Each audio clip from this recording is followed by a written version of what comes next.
ఆత్మహత్య చేసుకున్న తర్వాత ఆత్మ ప్రయాణం ఎలా సాగుతుందో తెలిస్తే మీరు వణికిపోతారు. అగ్ని పురాణం తర్వాత గరుడ పురాణం రచించబడింది. ఈ పురాణాన్ని విష్ణువు నుండి గరుడు విన్నాడు. తర్వాత కశ్యప్ ఋషికి వివరించారు. మరణం తర్వాత గరుడ పురాణం వినడానికి ఒక నిబంధన ఉంది. మరణం తర్వాత జీవి చేసే ప్రయాణం గురించి మాత్రమే కాదు, ఆత్మహత్య చేసుకున్న వ్యక్తి ఆత్మ ఎలా ప్రయాణిస్తుందో కూడా వివరించారు. గరుడ పురాణం ప్రకారం ఆత్మహత్య చేసుకున్న వ్యక్తి బాధలు అంతం కావు. భూమిపై ఆత్మహత్య చేసుకున్న వ్యక్తికి మరణానంతరం ఎక్కడగా అతని ఆత్మకు స్థానం లభించదు. అతని ఆత్మ సంచరిస్తూనే ఉంటుంది. ఆత్మహత్య గురించి గరుడ పురాణంలో ఏం చెప్పారో ఒక్కసారి తెలుసుకుందాం. అకాల మరణం కాకుండా 7 చక్రాలు అసంపూర్ణంగా ఉంటాయి. ఆ 7 చక్రాలు ఏంటంటే మూలాధారం, స్వాధిష్టానం, మణిపూరకం, అనాహతం, విశుద్ధి, ఆజ్ఞ, సహస్రారము. ఈ 7 అసంపూర్ణంగా ఉండడం వల్ల ఆత్మకు శాంతి కలగదు. గరుడ పురాణం ప్రకారం జీవితంలోని 7 చక్రాలను పూర్తి చేసిన వారికి మరణం తర్వాత మోక్షం లభిస్తుంది.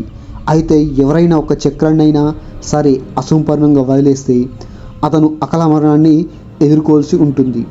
అలాంటి వ్యక్తుల ఆత్మ చాలా బాధపడాల్సి ఉంటుంది. గరుడ పురాణం ప్రకారం ఆకలితో మరణించడం, హింసతో మరణించడం, ఉరి తీసుకోవడం, కాల్చుకొని మరణించడం, పాము కాటుతో మరణించడం, విషం తాగడం లేదా ఉరి వేసుకొని ఆత్మహత్య చేసుకోవడం ఇవన్నీ అకాల మరణ వర్గంలోకి వస్తాయి. దీని తర్వాత ఈ మరణాలు జీవిత కాలాన్ని కంటే సమయానికి ముందే సంభవిస్తాయి. ఆత్మహత్య మహాపాపం. మానవుడిగా జన్మ లభించడం చాలా కష్టం. ఈ జీవితంలో ఎన్నో తపస్సు ఫలం. ఎవరైనా ఆత్మహత్య చేసుకుంటే అతను నరకం అనుభవించాల్సి ఉంటుంది. ప్రతి ఒక్కరూ మానవుడిగా జన్మించే అవకాశం పొందారని నమ్ముతారు. ఎవరైనా మరణించిన ఆత్మగా మారినప్పుడు అతని ఆత్మను 13 వేర్వేరు ప్రదేశాలకు పంపుతారు. ఎవరైనా ఆత్మహత్య చేసుకుంటే అతని ఆత్మని 7 నరకాల్లో ఒకదానికి పంపుతారు. అక్కడ అతని ఆత్మ దాదాపు 60,000 సంవత్సరాలు గడపాల్సి ఉంటుంది.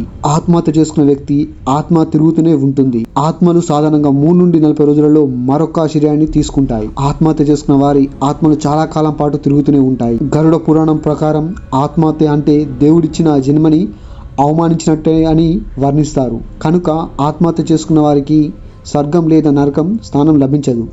వారు ప్రపంచం మరణానంతరం జీవితం మధ్య చిక్కుకుపోయి అల్లాడతారు. ఆత్మహత్య చేసుకున్న వారికి ఆత్మ మరణం తర్వాత కూడా బాధపడుతుంది. జీవితంలో ప్రతి ఒక్కరూ సుఖదుఖాన్ని ఎదుర్కోవాల్సి ఉంటుందని అంటారు. భూమిపై జీవించడానికి కష్టపడాలి. కానీ గరుడ పురాణం ప్రకారం ఆత్మహత్య చేసుకునే వ్యక్తి ఆత్మ మరణం తర్వాత కూడా బాధపడవలసి ఉంటుంది. అతని ఆత్మ చంచలంగా ఉంటుంది. మరణం తర్వాత కూడా అతని ఆత్మ జీవిని పోరాటాలు, ప్రేమ, దుఃఖం మొదలైన వాటి గురించి ఆలోచిస్తూనే ఉంటాడు. ఆత్మహత్య చేసుకున్న వ్యక్తి ఆత్మ సంచరించే ఆత్మగానే ఉంటుంది. ఇవన్నీ కూడా గరుడ పురాణం ప్రకారం ఈ విషయాన్ని మీ ముందుకు తీసుకొచ్చాను.